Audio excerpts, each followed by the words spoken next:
Tofa, sarkin waka ya gwala maƙiyin Bilal Billah. Dadi Lola ya tofa kan rikicin mai shira da 'yar guda. Labari da dumi-dumi a halin yanzu shine sarkin waka fa ya gwala maƙiyin Bilal Billah. Inda ya wallafa a shafinsa na TikTok, inda ya ce bai ji daɗi ba kan yadda mutane suka dinga nuna ƙiyayya ga Bilal Billah. Sannan kuma sarkin wakan ya fi karkata ne kan munafukan comment section waɗanda suke tada tarzoma, suke aikata maganganu da dama kan aƙibawa Bilal Billah goyon baya. To daga nan dai sarkin wakan ya bayyana cewa yana goyon bayan Bilal Billah 100%, sannan kuma masu cewa da miliyan 2 ya karba da akan wannan wakar to babu wani abu, saboda haka zai ba Bilal Billah miliyan 2. To wanda haka ne bai tabbatar da cewa fa Bilal Billah gobe da tice a Jos, domin kuwa sarkin waka ya nuna goyon baya 100% zai taimaki yaron. To ma sauraro ba tare da bata lokaci ba, ga dai faifan bidiyon ku gani wa idonku. Assalamu alaikum jama'a, barkanmu da dare, da fatan kuna lafiya. A gurguje ina so tun kwana biyu in magana ban samu nayi ba, sai yanzu Allah ya ban dama.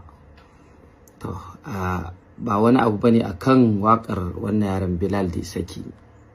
Ina so in ja hankalin mutane kaɗan. Na farko dai ina so in tabbatar muku wakar da Bilal ya saki yayi kokari. Na biyu kuma ku sani wannan wakar wallahi ba ita ce wakar da na masa ba, ban san ita zai saki ba. Abin da yasa ya burge ni kwarai da gaske, saboda me da wannan wakar ya zo da na zauna zan yi wakar nai in yi wakar take nai in yi baiti ɗaya na fi awa 3 muna yi. Mai shadda yana zaune, Abubakar mai shadda da wane ne da shi makiɗin Bravos. Ina ji mai shadda sai da ya gaji ya tashi ya fita, na kasa yin wakar. Ya fi awa 1 yana zaune, baiti ɗayan ya iya ya fita. Duk in kuka saurara, akwai wani yaro da ya saki bidiyon dan guntu, ina ga bidiyon da ya saki za ku ji abin da nake cewa daban da wanda aka saki a waka. To ashe dan wanda na dora akai nake ganin bai ba, har muka shawarar cewa na bashi hakuri, nace wannan wakar taka kayi kokari, dan maganganun da ya saka sun yi. Wani ya ce ana cewa ana wakar hassada ana kaza, shine abin da yake faruwa yanzu. Ita ko hudubar juma'a ana yin ta da abin da yake faruwa ne, haka ko waka zaka inda ta kira ce, so kana dora ta akan bigiran abin da yafi faruwa ne. Abin da yafi faruwa kenan, saboda kuma abin da kuke masa kenan, hasada. Dan gashi da ya faɗa din ga ai ga kunan kun fito mahasada. To a takaice dai ga muku wakar, sai na ce masa ya ajiye wannan, sai muka ɗauko wata waka na ce amma tunda ba lokaci kakka tafi haka, mu ɗorawa soyayya.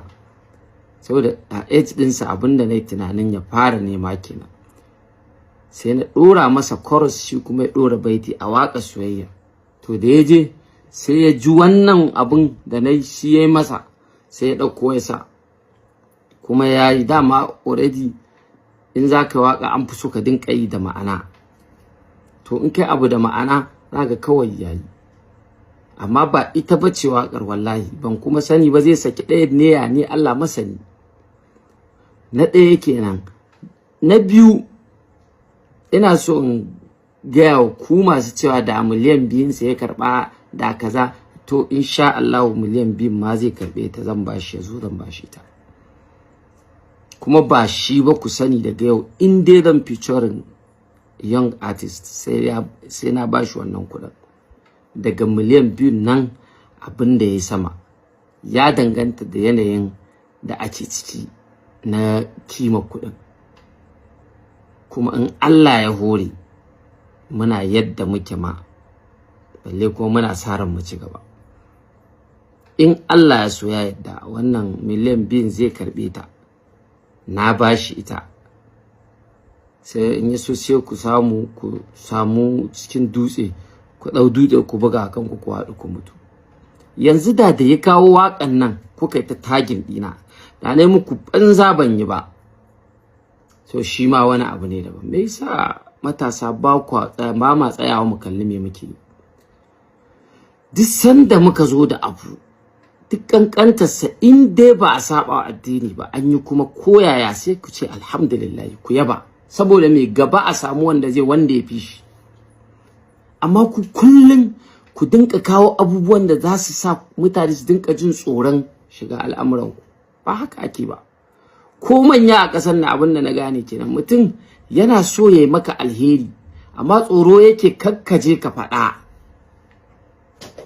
ka tona ma asiri ko wani abubuwan da suke faruwa kenan. A'a, an yi masa sai ku ƙara masa ƙwarin gwiwa. In tasa ba ta yi ba ma sa'a ce ba ta yi ba, gobe ma wata za ta yi, wani zai kawo wani ta yi ko shi ya kawo wata ta yi. To amma tun yanzu ya fara tare irin wannan masana, a to ku jira ku gani, Allah zai washi sa in dai muku banza ya kula ku ba. Barka da dawowa. Labari na gaba kuma a halin yanzu shine Daddy Lola ya yi magana kan rikicin da ake ta tafkawa na kama mai wushirya da hukumar ta ci fina-finai ta yi. Idris mai wushiryan da yanzu haka yana gidan gyaran hali wanda aka gudanar bayan shari'an da aka yi, aka an taya shi. To Daddy Lola dai ya yi maganganu mai kamun hankali kan wani kuma kaman wa'azi ne dai za mu ce yayi wa Idris mai wushiryan kan baɗalan da yake da shi da 'yar guda ɗaya.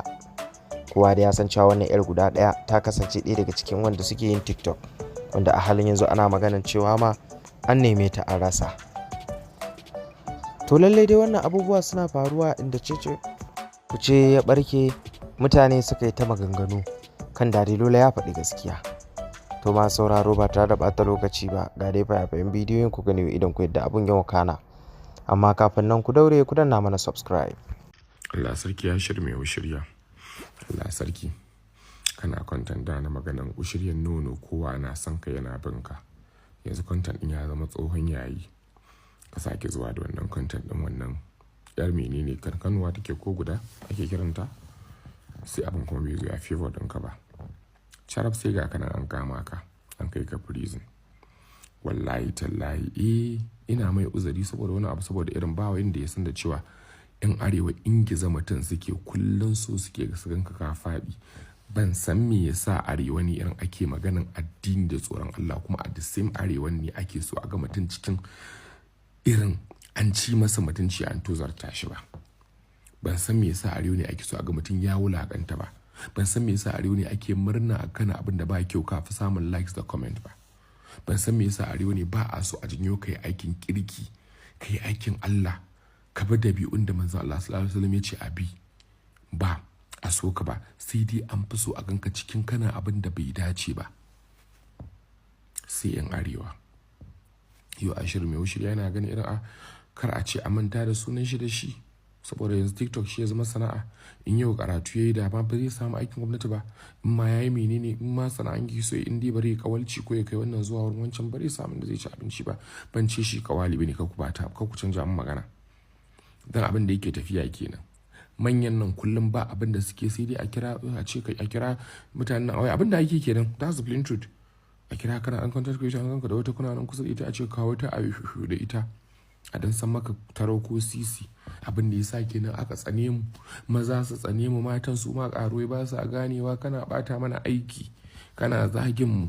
In ka zage in iska to ka zage mu. Na tsane ka da dalila saboda zaka faɗa gaskiya, zaka ce abin da suke bai dace ba, zaka ce bai kamata a dinga kai su ana sasu kansu ba. Dan Allah ku ji tsoron Allah, manyan ne ku bar su fa. Wallahi ni dai akwai ranakin dillanci. Ya Allah, ya Allah, Allah kai ne Allah kuma ka isa, kuma na san ikonka ya cika.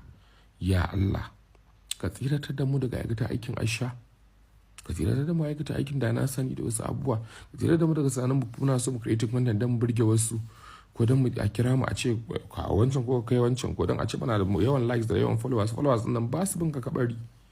Da ka mutu an manta da kai, akwai da suka yi suna kamun kai sunan sun mutu an manta da su an shafe tarihinsu. To bari ji tsoron Allah, duniyar ni dai ba tabbata bane, shine kawai.